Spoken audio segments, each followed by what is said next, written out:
Olá, eu sou Lívia Leão e esse é o Li no Livro.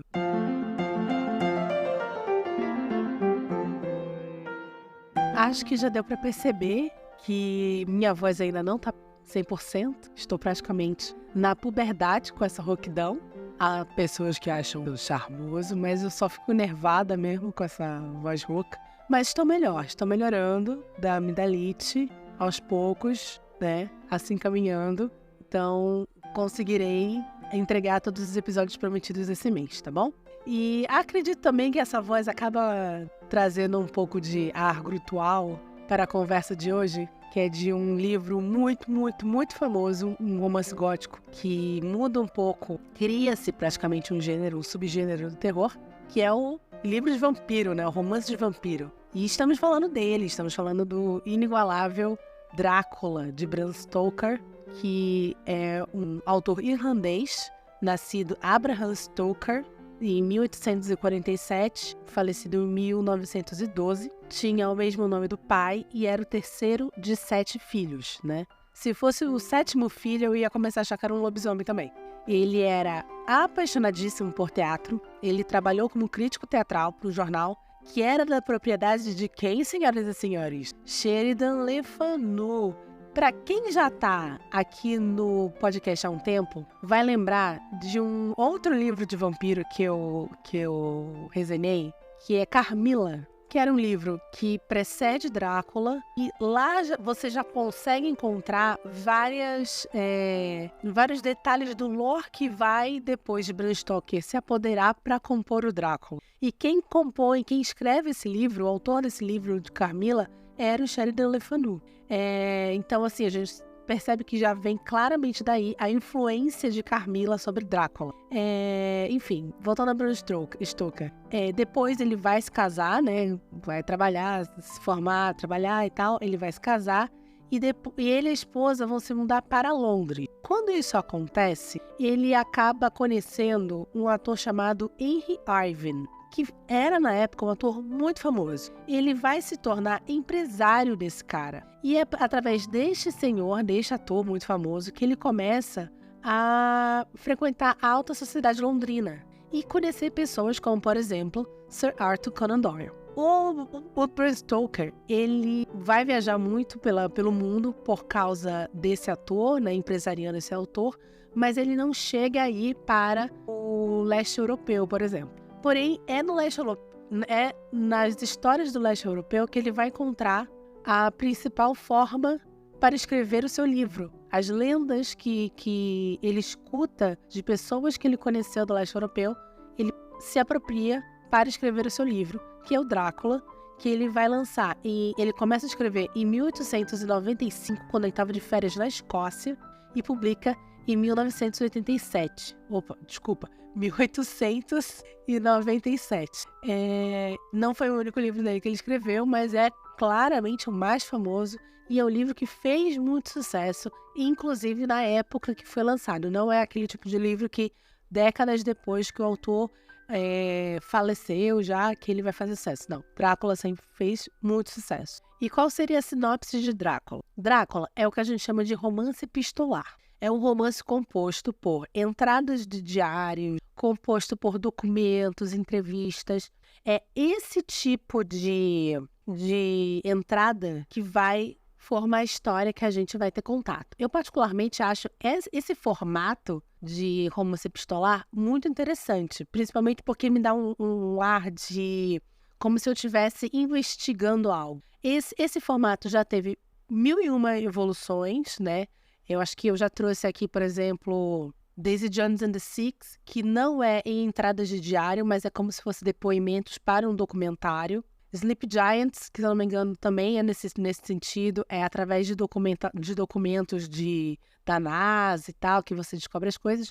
Eu particularmente acho esse formato muito interessante. Porém, esse formato tem um detalhe. Como você está, na verdade, lendo documentos ou entrevistas ou falas diretas de pessoas, você tem que sempre ter em mente que o que você está tendo conta ali é um único ponto de vista sobre a história. Logo, o narrador não é confiável. E em Drácula, especificamente, o Drácula em si não tem nenhuma entrada. você só tem voz, ou seja, ponto de vista de poucos personagens. Você tem o ponto de vista do Jonathan Hawkers, que é um dos principais, talvez um dos protagonistas da história, da Lucy, da Mina, do Dr. Seward, do Van Helsing e do capitão de um barco chamado Demeter, por um capítulo só.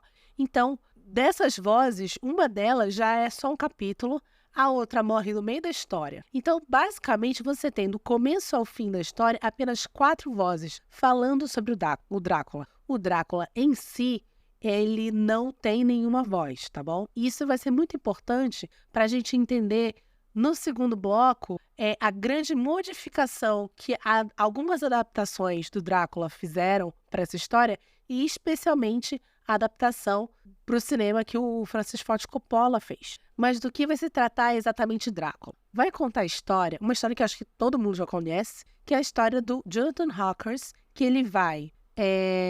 Ele é um rapaz que trabalha para uma... Eu não lembro se ele é advogado ou se ele é... Eu acho que ele é um advogado que trabalha para uma imobiliária. Que ele é enviado para a Romênia, especificamente na região da Transilvânia, porque tem um conde lá que está comprando, através desse escritório de advocacia, algumas terras na Inglaterra, e especificamente uma abadia que tem lá em Londres. E ele está indo lá para colher assinaturas e essas coisas, escrituras e essas coisas. É uma viagem muito longa, muito cansativa, e aí quando ele chega lá, ele dá de cara com este conde, que se corresponde ao nome de Drácula, que a gente vai depois ver que é um nome que existiu, é um nome histórico, e ele começa a entender que este senhor, ele é diferente, digamos assim.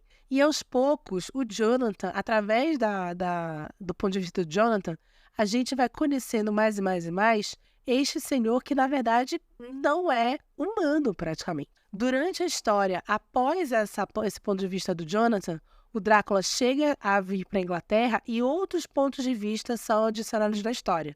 Aí você tem o ponto de vista da Mina Murray, que vai ser a noiva do Jonathan, que acaba se casando com ele, da Lucy, que é a melhor amiga da Mina, do Dr. Seward, que é um dos pretendentes da Lucy e ao mesmo tempo é um cara que cuida de um rapaz chamado Rainfield, que ele conhece o Drácula, ele teve contato com o Drácula já, então ele é uma pessoa que não bate muito bem na cabeça. Do Dr. Van Helsing, que é o antigo mestre do Dr. Seward, que veio para ajudar a Lucy, que está sofrendo de uma terrível doença, até do capitão da Demeter, que é o navio que trouxe alguns pertences, algumas caixas com pertences do Drácula para Londres. Então, assim, você começa com... Por isso que eu acabo falando que o Jonathan ele é meio que o protagonista da história. Porque o Jonathan, ele é aquele herói clássico. Você tem ele entrando em contato com o mal, ele definindo o que é o mal, definindo a lore, e a dama em apuros da história vai ser justamente a, então, esposa dele, né? Porque quando o Drácula encontra a Mina, ela já casou com o Jonathan. Então, você tem o Jonathan meio que sendo a grande costura dessa história. E assim como o Jonathan representa a luz, o Drácula vai representar a escuridão. Aliás, temos, na verdade, uma outra dualidade muito clara nessa história. A dualidade não é apenas luz e escuridão, né? Treva e sol e luz e bondade. Na verdade, para mim, fica muito claro que a grande dualidade, que o grande clash desse livro vai ser modernidade versus antiguidade. E aqui eu vou começar a contar mais a história. Eu vou contar até determinada parte do Drácula indo para Londres, depois eu peço o comercial e a gente continua os spoilers mais para frente. Mas o que eu quero que vocês entendam? Quando a gente tem esse primeiro contato com o Drácula, através do ponto de vista do Jonathan, como é que a gente vê o Drácula? A gente vê o que o Jonathan vê, que é um nobre esquecido, sem poder, sem dinheiro, porque inclusive o Jonathan olha e fala assim, cara, ele não tem criados. Quem limpa aqui, o Jonathan vê, olha só, o Jonathan vê o Drácula dando uma limpada na casa. Quem leva as malas é o Drácula. Quem serve a comida pro Jonathan é o Drácula. Então ele fala assim, cara, ele é um nobre que tá na pindaíba. Ele não aparenta ter dinheiro, a casa, aquele em que ele mora, castelo que ele mora aparenta não estar na melhor condição. Ele é um homem envelhecido, né? Ele é um velho de bigode, barba e tal. Então, o Jonathan olha pro Drácula e não só vê o Drácula, não só vê essa coisa meio ultrapassada. Ele tem essa visão por todo o caminho até chegar ao Castelo Drácula. Ele fala sobre como as pessoas são diferentes lá na Romênia, como a linguagem é uma linguagem que ele diz assim, não é uma linguagem muito...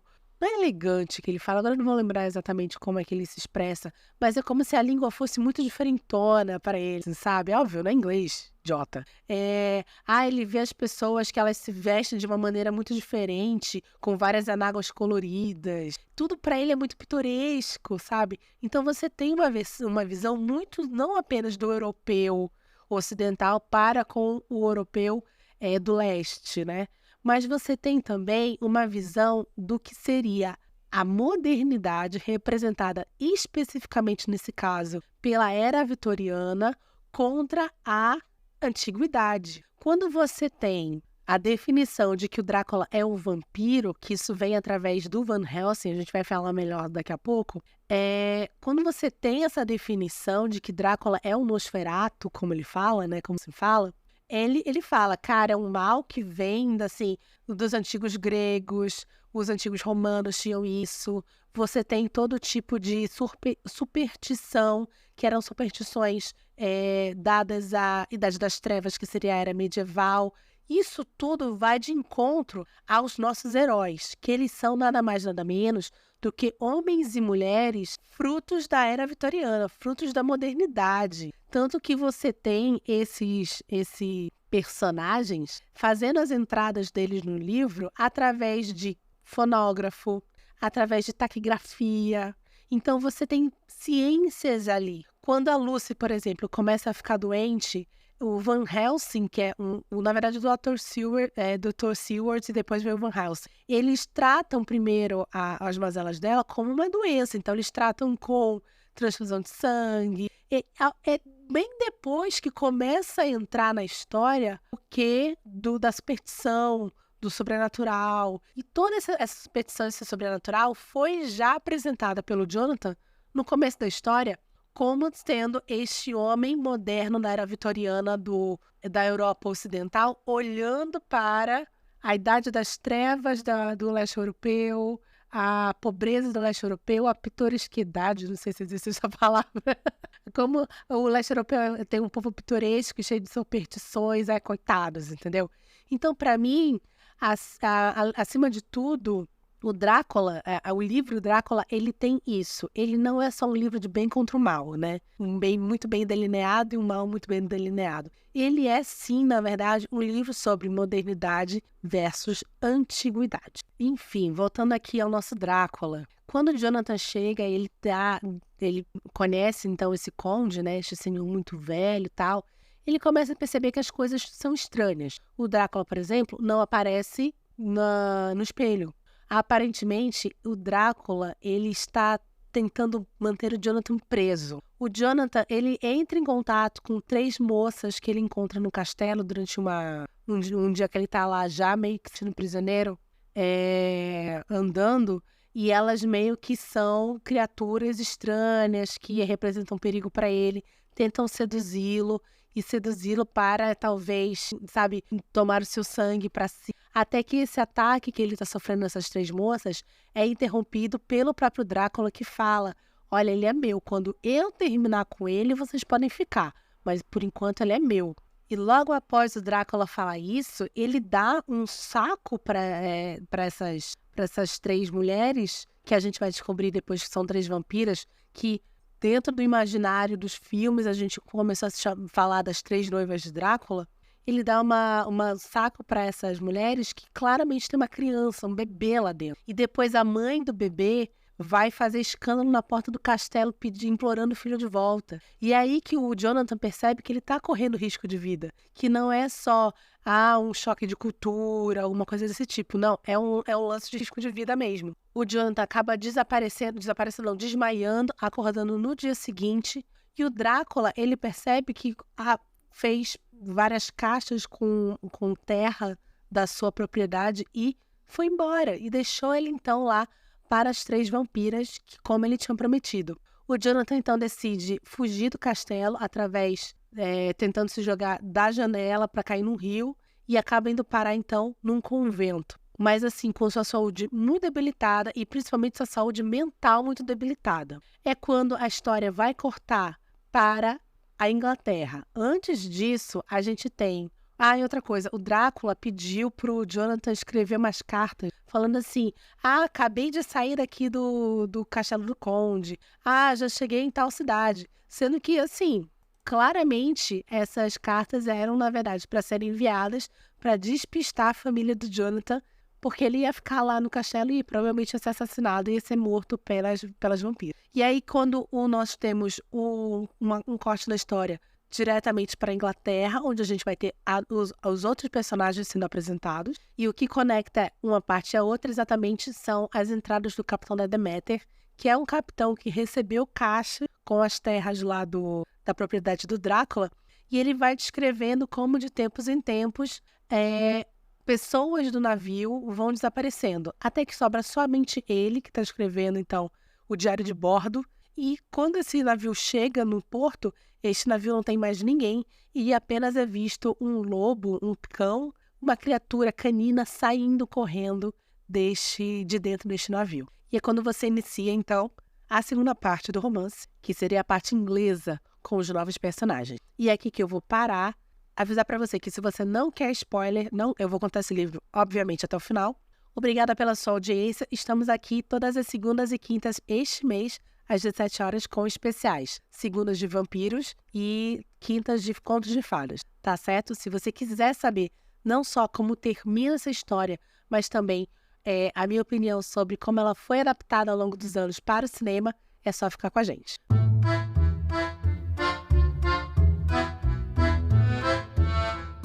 Opa! Já já o episódio continua. Mas antes, queria te lembrar que o Li no Livro é um podcast independente e sem patrocínio. Então, preciso da sua ajuda. Clica no botão de compartilhar e compartilhe esse episódio com seus amigos e nas suas redes sociais. Me ajuda muito. Obrigada!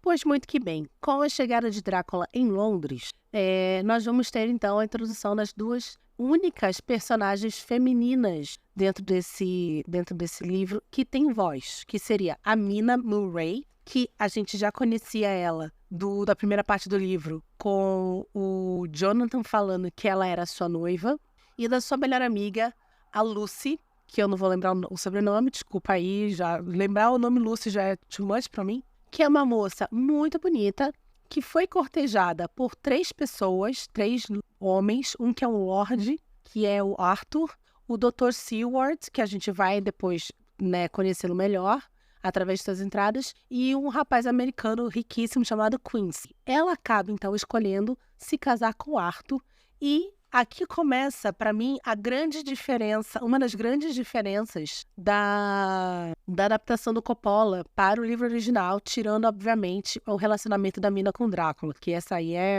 tem nem o que falar. A Lucy, ela é demonstrada no filme como uma pessoa extremamente volúvel, como uma mulher fogosa, sabe, namoradeira e tal. Não é assim que funciona no livro. No livro, a Lucy, ela é uma mulher que tem a noção da sua beleza e ela fica extremamente tocada pelas propostas de casamento que ela recebe, né?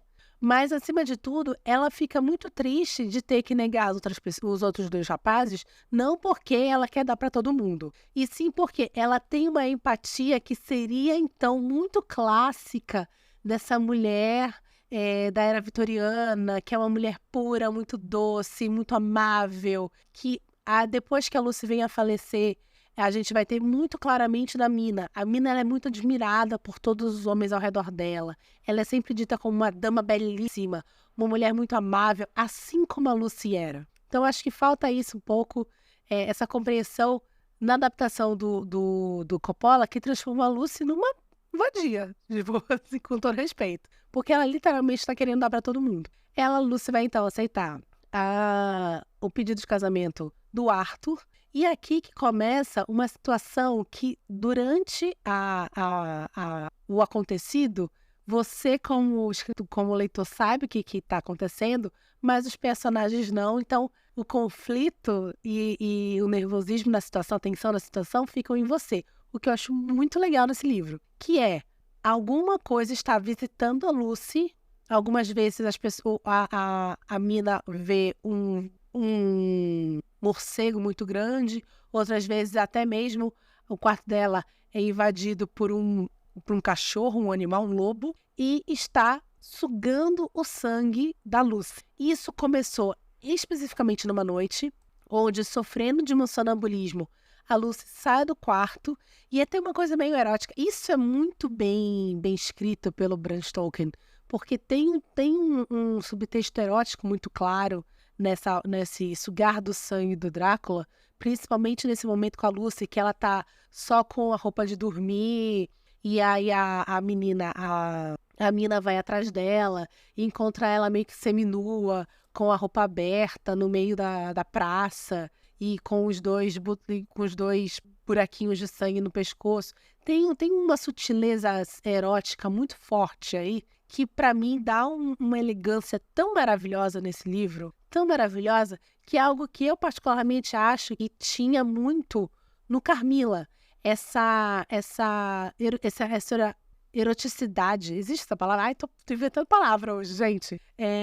Que o vampiro tem, porque ele precisa seduzir, ele ou ela, né, no caso, precisa seduzir sua vítima. E quando é uma vítima, como por exemplo uma mulher muito jovem, não há por que não seduzi-la através da sexualidade que é aflorada nela, né? Então eu acho isso muito legal nesse livro. E para mim, de todas as situações que o Drácula vai atacar uma mulher, a da Lucy é a melhor trabalhada nesse caso. O Drácula, então, fica visitando a Lucy dessa forma e fazendo com ela a mesma coisa que eu faço quando eu estou de dieta e tem chocolate em casa. Eu vou lá, de tempos em tempos, pego um quadradinho de chocolate, finjo que não fiz nada, sabe? Malho, depois vou lá, pego mais um quadradinho, fico uns 2, 3 dias sem comer, e aí depois eu vou fazendo até acabar com toda a barra de chocolate. Exatamente isso que ele faz com a Lucy. Ele vai constantemente visitando ela a cada, sei lá, uma semana, de tempos em tempos, e sugando seu sangue.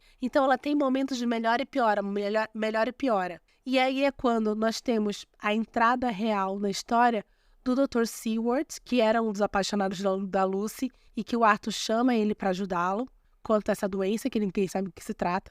E do Van Helsing, que é esse médico também, esse cientista, que foi um mentor do Dr. Seward. O Van Helsing, com o tempo, vai entender que essa doença não é uma doença de cunho científico, e sim de cunho sobrenatural, que seria o Drácula. Então ele sabe que tem um Nosferatu aí, e ele não sabe exatamente quem é. Isso vai casar com a chegada de uma carta da abadia, lá da Romênia, que colheu o Jonathan durante a fuga do Castelo Drácula.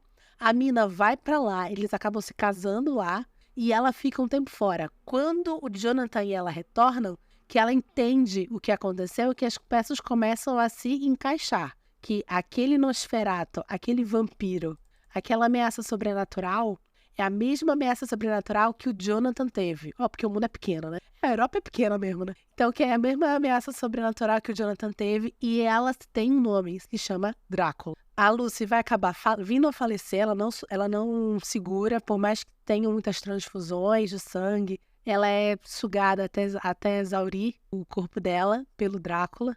E daí nós começamos então a ter um romance que eu acho muito chato, que é uma morosidade na narrativa. Por quê? A partir do momento que a Lucy morre, que você tem o encontro de todos os personagens estão juntos em Londres. O Jonathan, a Mina, o Van Helsing, Seward, até os personagens que não têm ponto de vista, todos estão juntos. E aí você vai ter a mesma situação sendo contada por pontos de vista diferentes. E isso, para mim, torna o romance muito moroso, porque aí, de repente, assim, você está ali lendo e não sai do lugar a história. E aí eu acho que aqui o Bram Stoker perdeu a mão. Eu vou dar 2 claros exemplos sobre isso. Primeiro assim que o Jonathan e a Mina voltam para a cidade, eles encontram o Drácula. É importante dizer que o Drácula aqui, ele não ele não morre com luz do sol, ele consegue andar na luz do sol, ele não consegue se transformar, ele está mais enfraquecido, mas ele não tem problemas em andar na luz do sol. Essa hipersensibilidade na luz do sol vai acontecer em Nosferatu, do Murnau, que aí a gente conversa um pouquinho mais pra frente. E aí você tem o ponto de vista do Jonathan e você tem o ponto de vista da Mina. Aliás, eu não gosto dos pontos de vista da Mina porque acontece uma situação que ela dá muito diálogo nos pontos de vista dela. Ela reproduz muito diálogo. Por um lado, a grande desculpa é que ela sabia taquigrafia, então talvez ela consiga escrever ou registrar muito facilmente diálogos inteiros, né, no diário dela. Mas eu acho isso uma bobagem e eu acho que aqui, especificamente nos pontos de vista da Mina, isso fica ruim. Você tem isso também nos pontos de vista do Dr. Seward, mas o Dr. Seward, ele não escreve, ele grava as coisas em fonógrafo. Então é mais fácil, na minha concepção, quando você está gravando, você lembrar de diálogos e dar diálogos. Então, quando é o ponto de vista dele, isso eu passo pano, no da Mina não. Mas enfim, outra situação. Começou a aparecer, após a morte da Lucy, uma mulher muito bonita que estava sequestrando crianças e mordendo essas crianças para sugar o seu sangue. Então, o que o Van Helsing percebe? Que pode ser a Lucy transformada em uma morta-viva. Cara, essa situação se arrasta por muito tempo. Porque você tem o ponto de vista do Van Helsing, do Seward, aí depois do Van Helsing falando com o Arthur, aí depois o Seward falando com o Arthur, aí depois o Seward falando com o Arthur e o Van Helsing, aí eles indo lá, aí, mano, é assim, aí você tem eles matando a Lucy, né, eles encontram ela com uma criança, aí dão uma estacada lá no coração dela e cortam a cabeça dela e enche a boca de alho, né? Enche a boca de alho ainda. E aí você tem o Van Helsing contando, o Seward contando. Aí depois você tem a Mina ouvindo o Seward falando sobre isso e dando... Mano, é muita gente dando impressão sobre a mesma situação. O que pra mim perde, sim, muito ritmo do livro. Que não é um livro curto, exatamente por causa disso. Enfim, todo mundo senta, todo mundo conversa. Tudo culpa do Drácula? Vamos matar o Drácula, beleza. Aí o que eles fazem? Precisam deixar a Mina num local seguro. Levam ela pro sanatório do Seward. Meu Deus do céu, gente. Quem é que tá no sanatório do Seward? O Renfield, que é aquele cara que eu falei pra vocês, que teve um contato com o Drácula, que foi o primeiro advogado enviado lá pra Transilvânia para negociar com o Drácula. O Seward, ele é um serviçal do Drácula. É dito isso, né? Aliás, tem umas cenas horríveis, porque ele começa a capturar moscas para dar de comer para... aviso de gatilho se você está comendo, pula essa parte. Moscas para dar de comer para aranhas, para dar de comer para baratas, para dar de comer para rato, para dar de comer para passarinho, e assim vai. Porque ele quer, na verdade, engordar um animal grande para ele comer. E aí, quando chega no passarinho, ele pede um gato. E aí o médico falou assim, não, gato eu não vou te dar. Não era nem para ter dado aos outros, né, meu amigo? Mas enfim. E aí ele vai e come os passarinhos. Que nojo. Ai, que nojo. Que horror, gente. Enfim. E ele tem várias cenas horríveis, assim. E ele sente a chegada do Drácula em Londres e tal. E aí o que acontece é que ele meio que acaba avisando para o Drácula o que os caras vão fazer. Que é ir até a abadia que o Drácula contratou, que o Drácula comprou, onde eles encontram as caixas, onde o Drácula tem a terra de sua propriedade, e eles vão destruir essa terra. Como? Eles consagram essa terra, colocam alho nela, destroem as caixas onde ela está, porque isso aqui, para mim, é mal feito no livro. O Van Helsing, ele é um cara que traz muita informação. Porque eu conheço essa lenda, mas ele traz muita informação.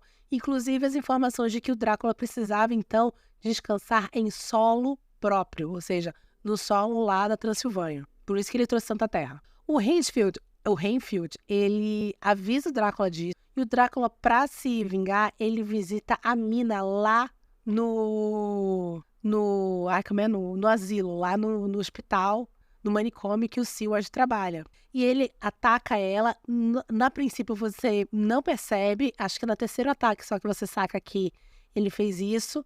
E aí ele faz isso e obriga ela a tomar o sangue dele, porque quando isso acontece, ela então tem uma conexão mental com ele e ela, assim que morrer, vai virar uma vampira, assim como a Lucy. Então os caras ficam desesperados, eles percebem assim, ok, a gente precisa então matar o Drácula, porque se a gente matar o Drácula, a mina vai ser liberta dessa maldição.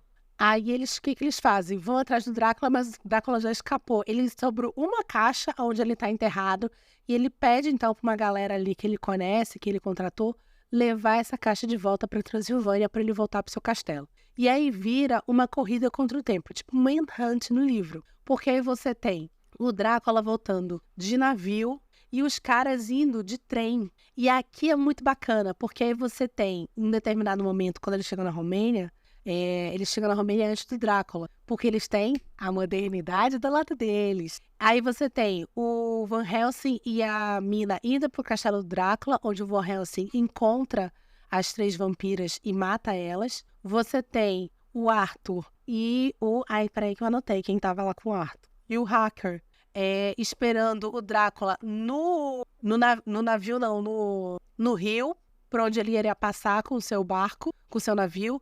E, ao mesmo tempo, você tem o Quincy e o Seward esperando o Drácula também, só que dessa vez em terra. O Drácula consegue chegar em terra, é colocado dentro de uma charrete pelos seus... Tem uma galera que trabalha com ele lá, que é uns ciganos, e aí vira uma situação meio que uma cena de ação ali, que você tem eles indo atrás da charrete do Drácula. E lembra que eu falei que o Drácula, ele pode, sim, andar à luz do sol, porém ele fica fraco. Eles têm até o pôr do sol para conseguir abrir e destruir o Drácula, porque senão o Drácula fica forte de novo. E é exatamente isso que acontece. Mas mesmo assim, eles conseguem derrotar os ciganos, aí o Jonathan consegue decapitar o Drácula e o Quincy consegue esfaquear o Drácula no coração. Mas quando o Quincy estava lutando com o... Ele fala Romani, né? Mas são os ciganos. Os ciganos, ele acaba ferido mortalmente. O Drácula vira pó e a mina é liberta, então, de sua maldição.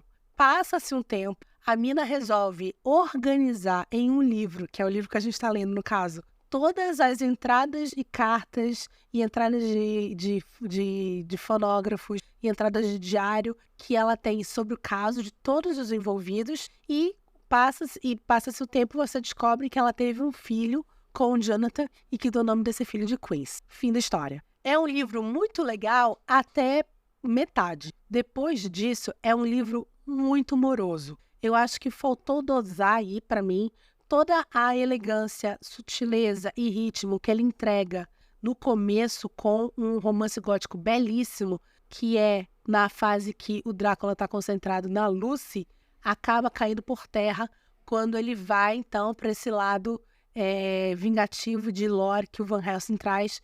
E aí você tem 1 milhão de pessoas falando da mesma coisa ao mesmo tempo. E sem falar que essa coisa do Van Helsing sempre tirar da manga as respostas, eu acho muito fraco. É um livro que quando eu era menina, eu devia ter uns 11 anos quando eu li a primeira vez. Eu achei maravilhoso. Agora eu achei um livro bom. Um livro moroso, mas bom. Acho que é um livro que acaba passando pela mesma coisa que o Pequeno Príncipe passou. Onde você tem uma figura muito grande, muito usada comercialmente, muito adaptada, que impede as pessoas de ler o livro e dá para as pessoas a impressão de que elas conhecem essa história, que elas não conhecem realmente. E isso acontece porque as adaptações que esse livro sofreu foram adaptações tão famosas que trouxeram tantas modificações no lore que as pessoas começam a tomar essas modificações como reais. A primeira delas, para mim, como eu falei, é o papel da Lucy, que é muito diferente, falando especificamente sobre o filme do Coppola. A segunda é o Nosferatu do Murnau, de 22, que traz a modificação do lore de que o Nosferatu não pode ser tocado pela luz do sol, porque senão ele vai morrer. Isso não acontece no livro. Aliás, no filme do Coppola, isso também não acontece. Você tem uma cena, por sinal, que o Gary Oldman, que faz o Drácula, tá em Londres e encontra a mina na rua. Aliás, Gary Oldman, nessa fase da vida, Jesus Cristo, homem belíssimo, belíssimo. Essa cena é tão maravilhosa que ele fica olhando com aqueles olhos azuis maravilhosos dele pra... Como é o nome dela? Winona Ryder. Pra Winona Ryder falando assim, olhe para mim, olhe para mim, olhe para mim, até ela olhar. E nossa senhora, gente, é maravilhosa essa cena. E aí ele tá andando com ela na luz do sol, na claridade. Só que ele não pode se transformar. Durante o livro, ele se transforma em fumaça.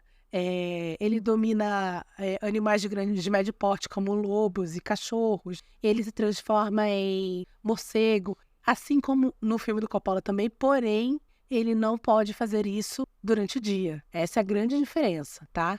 E aí, a gente vai entrar também, já que estamos falando do filme do Coppola, que é um filme que eu particularmente amo, Drácula de Bram Stoker, o nome do filme, que foi lançado em 92. É um filme que eu amo. Eu assisto esse filme desde que eu me entendo por gente, galera. E assim, tem um casting que era assim, creme dela caiu na década de 90. Você tinha gente muito respeitada, como por exemplo, o Gary Oldman fazendo Drácula, o Anthony Hopkins fazendo Van Helsing. E você tinha, assim, gente muito, muito bombada, como a Winona Ryder fazendo a Mina, o Keanu Reeves fazendo Jonathan Harker, péssimo, nossa, era horrível. Você tem a Monica Bellucci fazendo uma das noivas do Drácula, uma das 3 vampiras. Então, assim, é um filme maravilhoso. Primeiro, assim, eu amo Coppola, tá? Eu amo Coppola, quero deixar isso bem claro. Tudo que o Coppola faz, eu adoro. Até aquele filme horrível chamado Jack, com o Robin Williams, que é horrível esse filme, eu gosto, tá? Tudo que a Sofia Coppola faz, eu amo. Até Bling Ring, que também é podre, eu amo, tá? Amo tudo do clã Coppola. E esse filme, eu acho que foi esse filme que definiu esse meu amor pelo Coppola, antes mesmo de Poderoso Chefão, tá? Que também eu amo. Eu lembro que na minha família a gente tinha essa mania de alugar muitos DVDs e assistir durante o final de semana inteiro, filme atrás de filme, assim, 2, 3 filmes no dia. E uma vez a gente alugou os 3 Poderosos Chefão e a gente assistiu numa porrada só. Era, sei lá, 9 horas de filme, tudo junto. E a gente adorava fazer isso. Então, antes mesmo de Poderoso Chefão, eu tenho um carinho muito grande pelo Coppola por causa do Drácula. E eu acho que a grande diferença e que acabou trazendo aí até uma pequena dor de cabeça para algumas pessoas foi a adição de um suposto relacionamento do Drácula com a Mina, através de uma história de que a Mina teria sido uma reencarnação da primeira esposa do Drácula. Primeiro de tudo, no livro não tem como isso existir, tá? Quem lê o livro sabe que isso não existe. E não tem como existir, narrativamente não tem como existir essa história no livro. Por quê? No livro, você não tem ponto de vista do Drácula. Lembra-se disso. Eu listei aqui para vocês quem tem um ponto de vista no livro. Então, não tem como você adivinhar, não tem como ser introduzido de uma maneira crível no livro uma história de reencarnação que só o Drácula saberia. Só o Drácula ia poder saber. Só o Drácula ia poder contar que ele era o conde Vlad Tepes. Que, aliás, é dito isso no livro, né? O Van Helsing fala... ele muito provavelmente era conhecido como Vlad Tepes, porque o Vlad Tepes era chamado de Drácula, e não sei o que, não sei o que, não sei o que. Que é um príncipe romeno da Transilvânia que realmente existiu. Enfim, e foi casado 2 vezes. Enfim, só o Drácula poderia falar assim, eu fui fulano de tal, e no ano tal a minha esposa morreu, e agora eu tô olhando pra esposa do Jonathan Harker, tô achando ela a cara da minha esposa, então provavelmente ela é uma reencarnação. Só o Drácula poderia trazer isso pra vocês. Só ele. E ele não tem ponto de vista na história. A única coisa que a gente tem male na história é um momento em que o Drácula tá confrontando as 3 vampiras que estão com o Jonathan, e elas reclamam pra ele assim, você não ama a gente, você é incapaz de amar, você não quer dividir ele com a gente. E aí o Drácula vira pra vampira e fala, você, entre todas as mulheres, deveria saber que eu já fui capaz de amar. Só isso, é isso que você tem o livro inteiro. Você não tem mais nada. Então, quem lê o livro sabe que isso foi uma invenção do Coppola. É uma invenção bem-vinda? Eu acho que dá sim um peso melhor para a história. Eu acho que dá sim um sabor a mais para a história, principalmente porque você vai ter uma motivação mais legal do que simplesmente vingança. Porque, tecnicamente, o Drácula ataca a Mina tentando se vingar pelo fato que a galera, os caras, estão destruindo as caixas com terra dele, entendeu? Outra coisa, tem a situação ali do sol, que eu já comentei. Se a gente for realmente colocar na ponta do lápis as adaptações que menos modificaram a lore do Drácula, não a história em si, mas a lore do Drácula, a gente vai ter as adaptações que a Hammer fazia. E especificamente a primeirona, né, que é o Drácula... Ai, como era? O Horror de Drácula ou Drácula Vampiro da Noite? O Drácula Vampiro da Noite, que é de 58, que é a única que não traz tantas modificações assim para a história, não adiciona nada do lore, assim como o Murnau faz com A Luz do Sol e assim como o Coppola faz com esse suposto romance, né, entre o Drácula e a Mina. E é que dos dois traz a figura física do Drácula mais próxima daquilo que você tem no livro, que é um senhor muito elegante, muito austero, muito assim, sabe, com muita dignidade, que quando o Jonathan reencontra ele em Londres, tá igual, porém mais novo, com cabelo preto, com a barba preta, não tá mais com cara de tão idoso assim. Então acho que você tem essa adaptação de 58 como a mais fiel, entre aspas. O do Bela Lugosi eu nunca assisti, galera, então não tem como comentar. É uma pena, eu sei. Shame. Devia ter assistido, mas não assisti. E aí você tem o do Murnau, que pra mim é um clássico. Porém, aqui vai uma fofoca. O Murnau não tinha autorização da esposa do Stoker para gravar Drácula. Então ele modifica os nomes de todo mundo.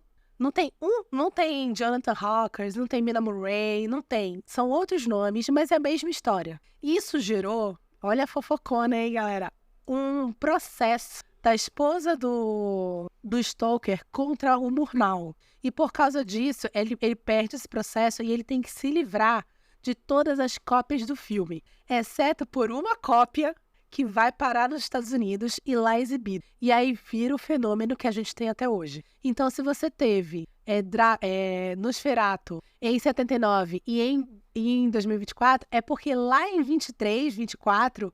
uma única cópia do Nosferatu do Murnau se salvou, tá certo? Que é a cópia que hoje em dia é muito fácil. Não é a mesma cópia, né? Mas hoje em dia, graças a essa cópia, é muito fácil você encontrar esse filme para assistir. E dito isso, eu deixo aqui uma indicação de outra adaptação que houve, que dessa vez não é uma adaptação de Drácula em si, mas é uma adaptação sobre o filme do Murnau, que é o Nosferatu, chamada A Sombra do Vampiro, com William Dafoe.